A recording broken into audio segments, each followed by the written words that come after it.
বিশ্বনেতাদের সবচেয়ে অদ্ভুত প্রতিযোগিতা শুরু হতে যাচ্ছে। মঞ্চে দাঁড়িয়ে দুই প্রেসিডেন্ট, এক আমেরিকা থেকে আরেক ভারত থেকে। দুজনেই আজ সাইকেলে চড়ে দেখাবেন কে বেশি ফিট এবং স্মার্ট।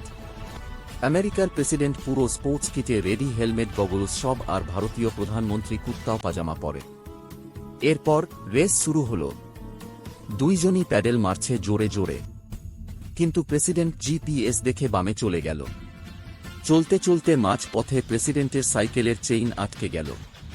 তখন প্রধানমন্ত্রী বলে, চিন্তা করো না ভাই, জুগাড় আছে। পকেট থেকে স্ক্রুড্রাইভার বের করে 1 মিনিটে ঠিক করে দিলেন তার সাইকেল। দুজন আবার একসাথে প্যাডেল মারতে মারতে একসাথে ফিনিশ লাইনে পৌঁছে গেলেন। দর্শকরা চিৎকার করছে, ফ্রেন্ডশিপ। দুজনেই হাসি মুখে হাইফাইভ দিলেন। কিন্তু দুজনে একই সাথে ফিনিশিং লাইন ক্রস করাতে বিজয়ী নির্বাচন হবে ভোটের মাধ্যমে। যারা আমেরিকাকে ভোট দিবে শেয়ার করে আর ইন্ডিয়াকে ভোট দিবে লাইক ও সাবস্ক্রাইব করে।